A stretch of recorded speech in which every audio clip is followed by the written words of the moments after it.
নমস্কাৰ আপোনালোক সকলোকে মোৰ অন্য এটা ভিডিঅ'লৈ স্বাগতম জনাইছোঁ। আশা কৰোঁ আপোনালোক সকলো ভালে আছে। আৰু আজি মই আনিছোঁ কোমোৰাৰ লগত হাঁহ মাংসৰ এটা ৰেচিপি। আপোনালোকে ভিডিঅ'টো শেষলৈকে চাব আৰু যদি ভাল পায় লাইক কৰিবলৈ নাপাহৰিব।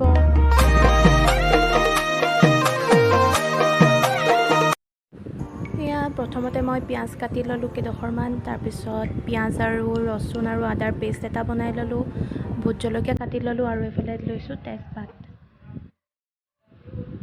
আৰু এইখিনি হৈ গ'ল মাংস।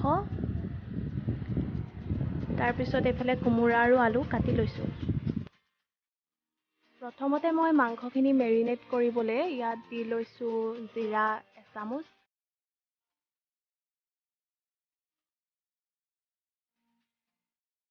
তাৰপাছত দিছোঁ মিট মছলা এচামুচ,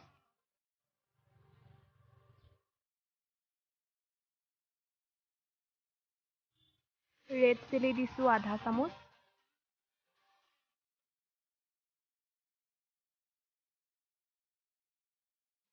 ধনিয়া পাউডাৰো দিছোঁ এচামুচ।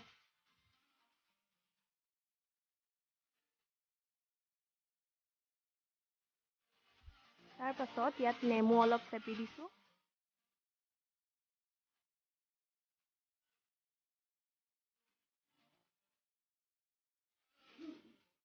তাৰপাছত দিছোঁ অকণমান নিমখ। এতিয়া এইখিনি ভালকৈ মিক্স কৰি লৈছোঁ।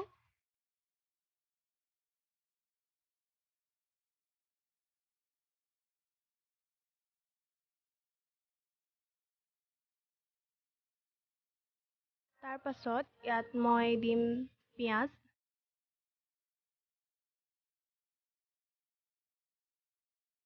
পিঁয়াজখিনি দি লোৱাৰ পাছতো ভালকৈ মিক্স কৰি লৈছোঁ।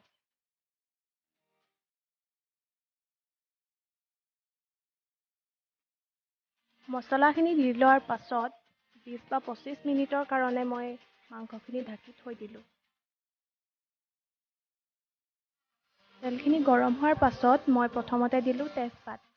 তেজপাত দিয়াৰ পাছত ৰচুন, পিঁয়াজ আৰু আদাৰ পেষ্টটো দি দিলোঁ। তাৰপাছত জলকীয়া কেইডোখৰ দিলোঁ। হালধি দিব নিজৰ জোখ অনুসৰি।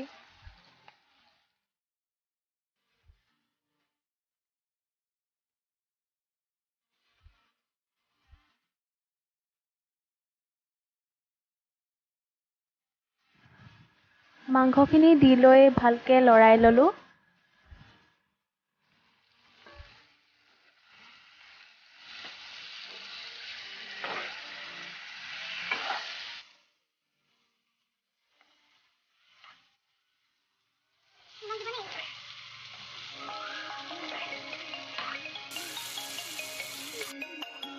মাংসখিনি ভালকৈ লৰাই লোৱাৰ পাছত ইয়াত দিলোঁ মই নিমখ নিজৰ জোখ অনুসৰি দিব।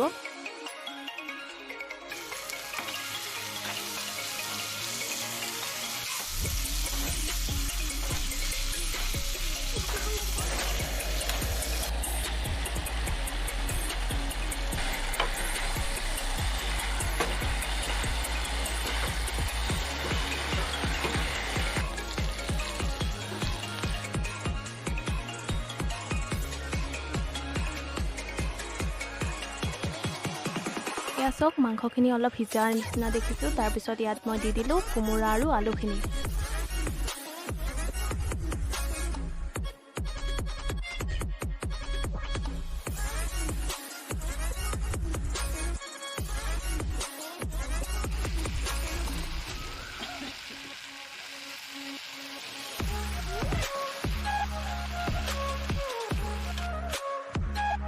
যিহেতু কোমোৰাৰ লগত হাঁহ মাংস জুলীয়া হ'লেহে খাই ভাল লাগে, সেইকাৰণে মই ইয়াত দিছোঁ পানী একাপ। পানী বহুত বেছিও দিয়া নাই, অলপ থুপথুপীয়া টাইপৰ হ'লেই ভাল লাগে।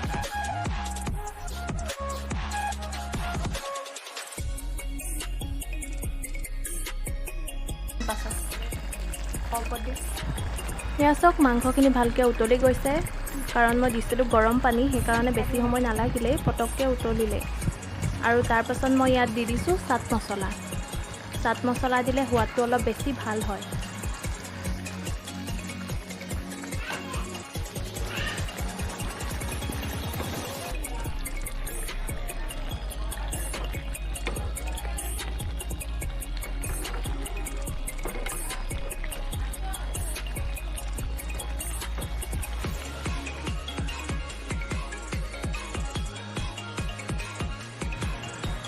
এয়া চাওক আমাৰ কোমোৰাও সিজিছেগৈ আৰু লাহেকৈ পানীও শুকাই গ'ল অলপ।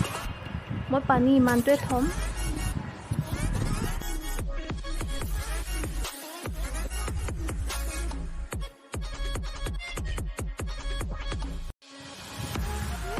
এয়া মই বনোৱা মাংস হৈ গ'ল ৰেডি।